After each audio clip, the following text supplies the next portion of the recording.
Fala, gente boa! Tudo bem com vocês? Bom dia! Espero que você esteja bem aí. Estamos continuando o nosso estudo em Provérbios capítulo 19.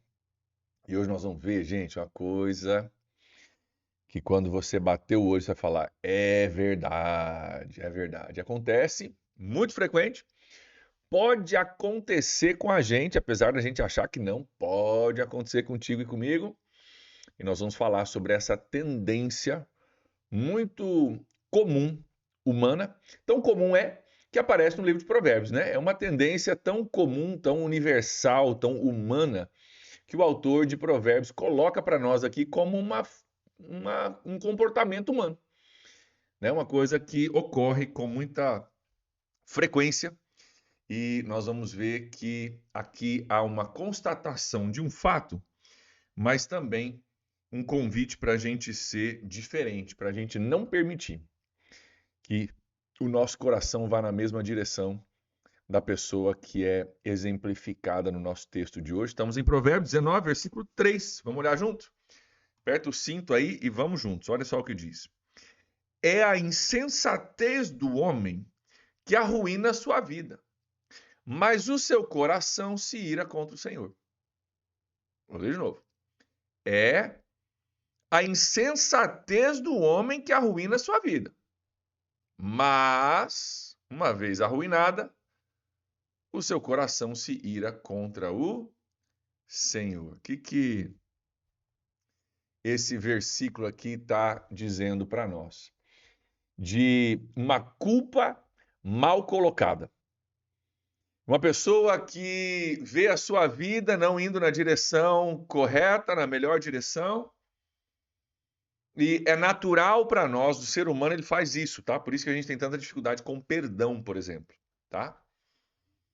Quando a gente enfrenta uma situação que a gente não gosta, um resultado que não era o que a gente planejou, né? Algo que fugiu do nosso controle, da nossa forma de entender, ou daquilo que a gente gostaria, é natural do ser humano. Cara, deu errado. Aquilo que eu tinha planejado não deu certo, deu errado. A próxima pergunta que a gente tem é: a culpa é de quem?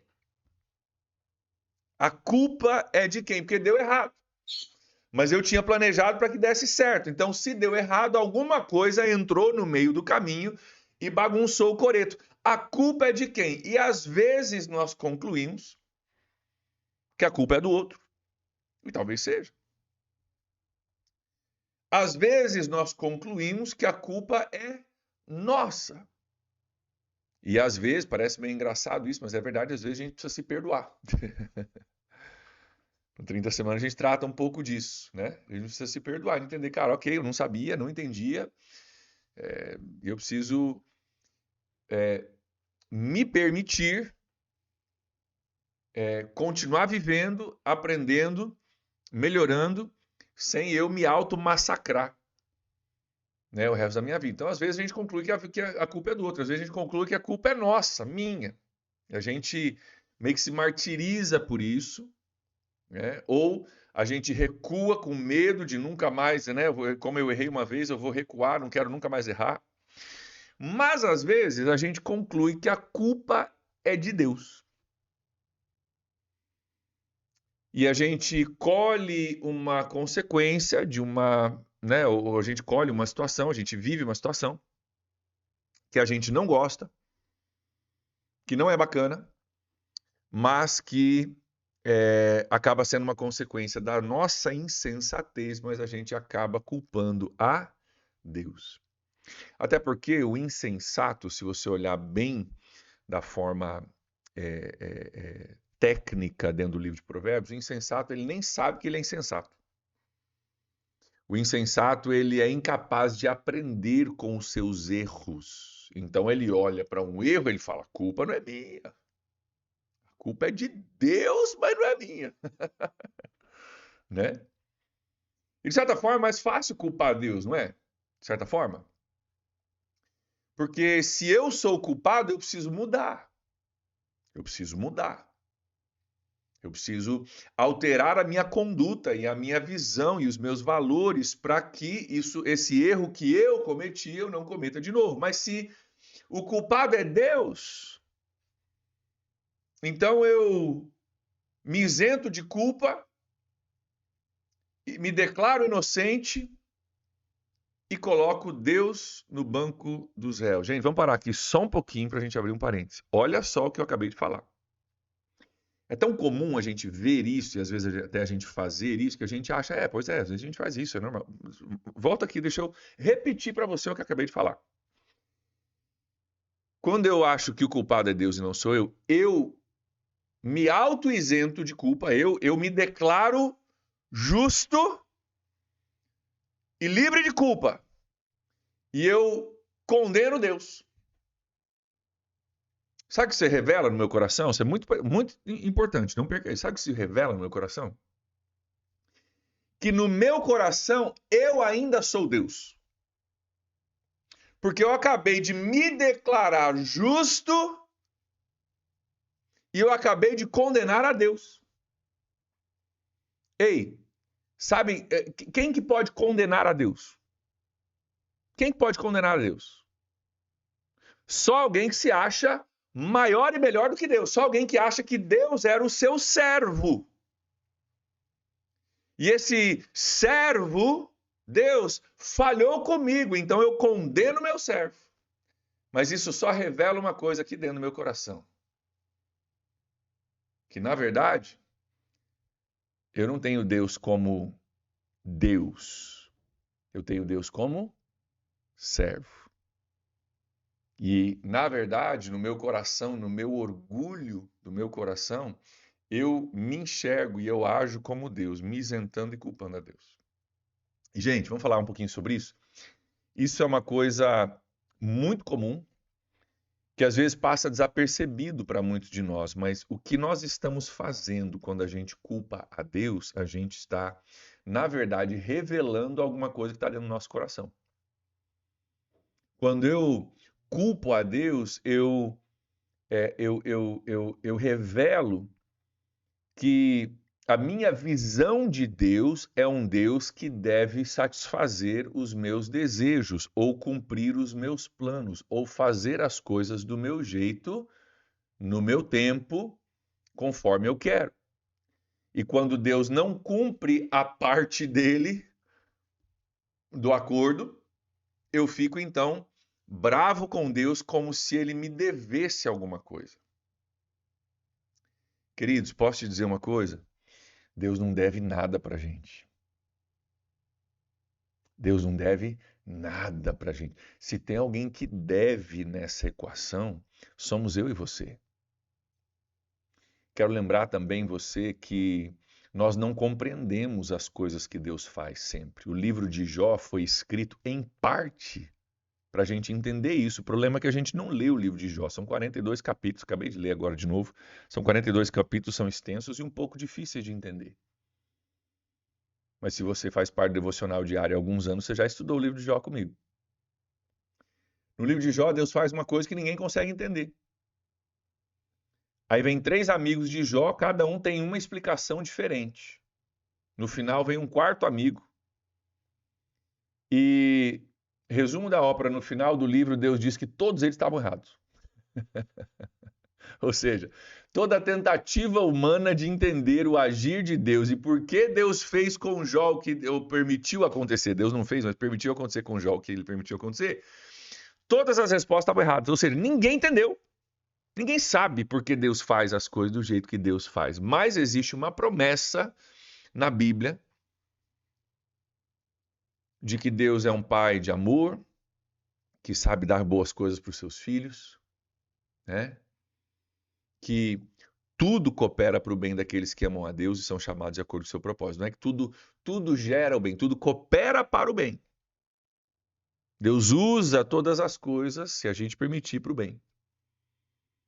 Mas quando a gente se ira contra Deus, a gente está revelando que, na verdade, Deus era o meu servo na minha concepção. Talvez eu nem me dava conta disso, mas eu estava esperando que Deus fizesse os meus planos, e quando Deus não fez, eu fiquei com raiva de Deus. Toda vez que o nosso coração quer fazer isso, a gente precisa refletir sobre quem é Deus na minha vida. E talvez eu tenha me colocado como Deus e tenha feito de Deus o meu servo. Qual que é o problema, gente? A gente acha que aquele texto, né, sobre não façam deuses conforme a imagem e semelhança e tal, né, não fazer ídolos, é só sobre um ídolo de pagão, né? Mas ainda hoje nós temos o desejo no nosso coração de fazer Deus conforme a nossa imagem e semelhança. A gente sabe o suficiente para não ir lá e fazer, né, uma figura de Deus de madeira, de ferro, sei lá do que for. A gente sabe o suficiente, a gente já foi instruído com relação a isso. Mas o nosso coração ainda quer fazer um Deus do tamanho que a gente quer, que caiba onde a gente quer pôr ele, e que fique paradinho ali até que eu remova ele daquele lugar e leve para outro lugar. A gente ainda quer criar um Deus que obedece aos nossos comandos. E Deus, ele é Deus, ele é soberano, ele sabe melhor do que a gente. Então, às vezes, a gente, nessa atitude, a gente só revela aquilo que está no nosso coração. O coração se ira contra o Senhor, diz o nosso texto. O coração dele se ira contra o Senhor. É culpa tua, Deus. Quantos ateus hoje, né? Maioria dos ateus. Gente, 80% dos ateus. Pergunta para o cara sobre a história de vida dele. Um vô morreu, uma avó morreu, um filho morreu, um pai morreu, um irmão morreu. Alguém morreu de forma trágica, inesperada. A pessoa olhou para a situação, culpou a Deus e, portanto, se tornou ateu. Não é racional, é emocional. Se você tratar as emoções, você trata a cabeça, geralmente falando, né? Mas o que o texto está nos lembrando aqui, voltando, a tratativa não é sobre Deus aqui, mas sobre a raiz dos nossos problemas. O que o texto está nos lembrando é que é a insensatez do homem que arruína a sua vida. E às vezes o cara vai lá e o cara toma uma decisão e o cara erra a decisão, porque todos nós somos passivos de erros. Toma uma decisão errada, planeja uma coisa, não deu certo, alguém deu um golpe em você, cara, você não viu, o cara se aproveitou de você e a gente culpa a Deus. E o texto diz, cara, é a insensatez do homem que arruína a nossa vida, é porque nós não sabíamos, não soubemos, não estudamos, não oramos, não buscamos, não pedimos conselho, não aguardamos antes de tomar a decisão. É muito interessante que o versículo anterior, lembra do versículo de ontem? Ó, não é bom ter zelo sem conhecimento e nem ser precipitado e perder o caminho. Às vezes a insensatez é exatamente isso, é a precipitação. O cara sai fazendo, né? Precipitadamente. Não pensou, não calculou, não buscou sabedoria, não buscou entendimento, não orou, né? Por que que o cara que você vai comprar o carro na concessionária, você olha o carro, se apaixona pelo carro, mas você não vai decidir hoje. Ele fala para você que tem 4 pessoas na frente. E que se você não decidir até o final da tarde, ele vai vender para outro. Porque ele quer que você tome uma decisão precipitada. Né? Então, queridos, que nós possamos nos vacinar contra essa propensidade humana de culpar a Deus. Que a gente possa entender e olhar, na hora de procurar culpados, talvez olhar para alguma área onde nós fomos insensatos. E, gente, todos nós temos áreas de insensatez. A gente possa olhar para uma área de insensatez e, cara, talvez tenha uma coisa que eu errei, talvez eu deveria ter esperado, deveria ter orado, deveria ter procurado um conselho, agir de forma precipitada, né? Qual que é o grande perigo de você culpar a Deus? Eu vou encerrar com isso, se você não lembrar mais nada, lembra isso. Culpar a Deus é uma estratégia do inimigo. Por quê? Porque quando a sua vida é arruinada, olha o que diz aqui. É a insensatez do homem que arruína a sua vida. Quando a sua vida é arruinada por uma insensatez, o que você mais precisa é da ajuda de Deus. Qual que é o problema? O inimigo coloca na nossa mente, o culpado é Deus, e ele afasta você de Deus. De forma que você fica na ruína e sem Deus. Ou a gente poderia dizer dupla ruína, né? A ruína moral, física, financeira, sei lá o que for, e a ruína espiritual ao mesmo tempo. Quando você está na ruína, o que você mais precisa é Deus. Não deixe o inimigo te separar de Deus quando talvez você mais precisa dele, para reconstruir, se arrepender, pedir perdão, começar do zero, levantar, sacudir a poeira, dar a volta por cima. Se você está numa situação dessa hoje, deixa eu te dizer, levanta, sacode a poeira, gruda em Deus, se conecte com pessoas e vai em frente. Não desista, não para, não deixa essa estratégia do inimigo derrubar você e deixar você pelo caminho.